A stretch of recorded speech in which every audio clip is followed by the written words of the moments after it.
गणों के मुख से और नारद से भी सती के दग्ध होने की बात सुनकर दक्ष पर कुपित हुए शिव का अपनी जटा से वीरभद्र और महाकाली को प्रकट करके उन्हें यज्ञ विध्वंस करने और विरोधियों को जला डालने की आज्ञा देना। ब्रह्मा जी कहते हैं, नारद, वह आकाशवाणी सुनकर सब देवता आदि भयभीत तथा विस्मित हो गए। उनके मुख से कोई बात नहीं निकली। वे इस तरह खड़े या बैठे रह गए मानो उन पर विशेष मोह छा गया हो। भृगु के मंत्र बल से भाग जाने के कारण जो वीर शिवगण नष्ट होने से बच गए थे, वे भगवान शिव की शरण में गए। उन सब ने अमित तेजस्वी भगवान रुद्र को भली भांति सादर प्रणाम करके वहां यज्ञ में जो कुछ हुआ था वह सारी घटना उनसे कह सुनाई। गण बोले, महेश्वर, दक्ष बड़ा दुरात्मा और घमंडी है। उसने वहां जाने पर सती देवी का अपमान किया और देवताओं ने भी उनका आदर नहीं किया। अत्यंत गर्व से भरे हुए उस दुष्ट दक्ष ने आपके लिए यज्ञ में भाग नहीं दिया। दूसरे देवताओं के लिए दिया हुआ आपके विषय में उच्च स्वर से दुर्वचन कहे। प्रभु, यज्ञ में आपका भाग न देखकर सती देवी कुपित हो उठी और पिता की बारंबार निंदा करके उन्होंने तत्काल अपने शरीर को योगाग्नि द्वारा जलाकर भस्म कर दिया। यह देख 10,000 से अधिक पार्षद लज्जावश शस्त्रों द्वारा अपने ही अंगों को काट काट कर वहां मर गए। शेष हम लोग दक्ष पर कुपित हो उठे और सबको भय पहुंचाते हुए वेग पूर्वक उस यज्ञ का विध्वंस करने को उद्यत हो गए।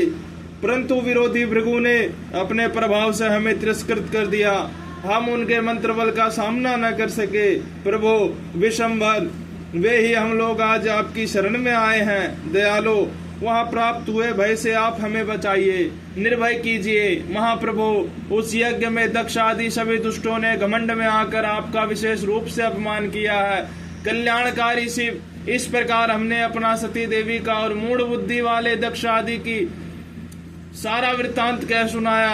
अब आपकी जैसी इच्छा हो वैसा करे।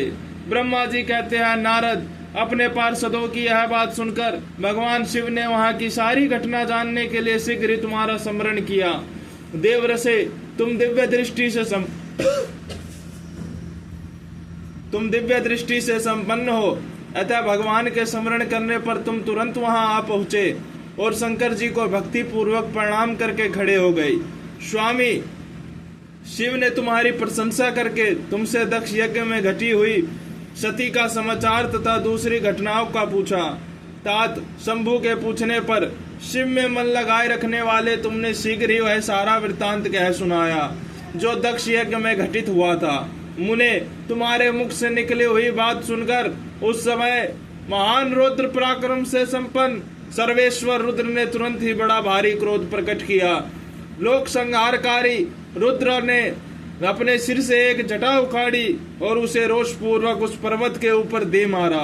मुने, भगवान शंकर के पटकने से उस जटा के 2 टुकड़े हो गए और महाप्रलय के समान भयंकर शब्द प्रकट हुआ।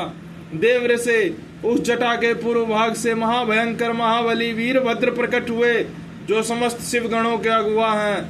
वे भूमंडल को सब ओर से व्यापित करके उससे भी 10 अंगुल अधिक होकर खड़े हुए। वे देखने में प्रलाग्नि के समान जान पड़ते थे।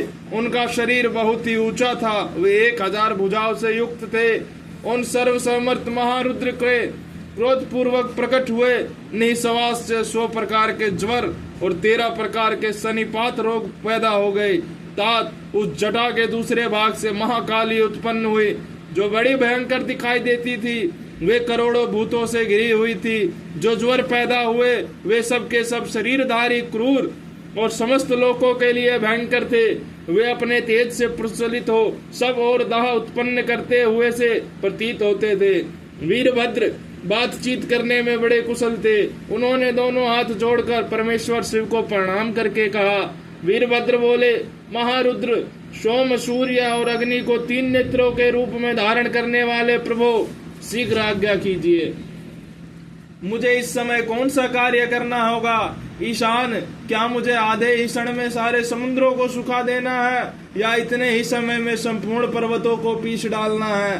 हर, मैं एक ही क्षण में ब्रह्मांड को भस्म कर डालूं या समस्त देवताओं और मुनीश्वरों को जलाकर राख कर दूं? शंकर, ईशान, क्या मैं समस्त लोकों को उलट पुलट दूं या संपूर्ण प्राणियों का विनाश कर डालो। महेश्वर, आपकी कृपा से कहीं कोई भी ऐसा कार्य नहीं है जिसे मैं न कर सकूं।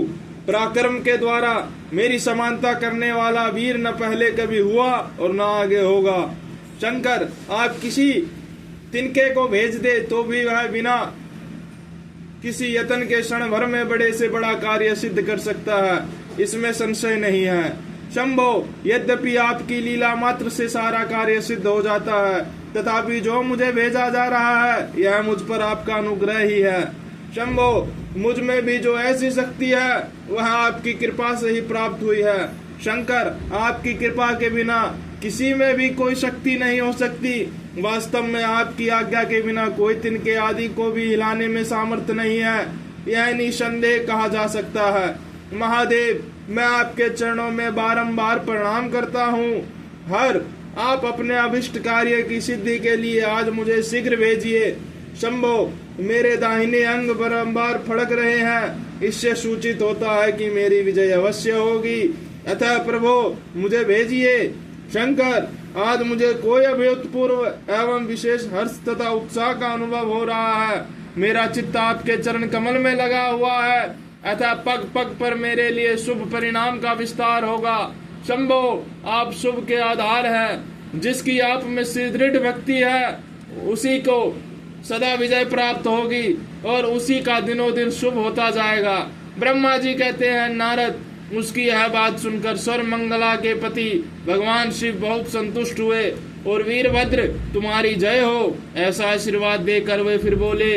महेश्वर ने कहा, मेरे पार्षदों में श्रेष्ठ वीरभद्र ब्रह्मा जी का पुत्र दक्ष बड़ा दुष्ट है, उस मूर्ख को बड़ा घमंड हो गया है, अतः इन दिनों वह विशेष रूप से मेरा विरोध करने में लगा है। दक्ष इस समय एक यज्ञ करने के लिए उद्यत है, तुम याग परिवार सहित उस यज्ञ को भस्म करके फिर शीघ्र मेरे स्थान पर लौट आओ। यदि देवता, गंधर्व, यक्ष अथवा अन्य कोई तुम्हारा सामना करने के लिए उद्यत हो तो उन्हें भी आज ही शीघ्र और सहसा भस्म कर डालना। दधीची की दिलाई हुई मेरी शपथ का उल्लंघन करके जो देवता आदि वहां ठहरे हुए हैं उन्हें तुम निश्चय ही प्रयत्न पूर्वक जलाकर भस्म कर देना। जो मेरी शपथ का उल्लंघन करके गर्भयुक्त हो वहां ठहरे हुए हैं वे सब के सब मेरे द्रोही हैं, अतः उन्हें अग्निमय माया से जला डालो। दक्ष की यज्ञशाला में जो अपनी पत्नियों और सारभूत उपकरणों के साथ बैठे हो उन सबको जलाकर भस्म कर देने के पश्चात फिर शीघ्र लौट आना। तुम्हारे वहां जाने पर विश्वदेव आदि देवगण भी यदि सामने आ जाए, तुम्हारी सादर स्तुति करे तो भी तुम उन्हें शीघ्र अग्नि की ज्वाला से जलाकर ही छोड़ना। वीर, वहां दक्ष आदि सब लोगों को पत्नी और बंधु बांधवों सहित जलाकर कलशों में रखे हुए जल को लीला पूर्वक पी जाना। ब्रह्मा जी कहते हैं, नारद, जो वैदिक मर्यादा के पालक, काल के विस्तृ तथा सबके ईश्वर हैं, वे भगवान रुद्र रोष से लाल आंख किए महावीर भद्र से ऐसा कहकर चुप हो गए।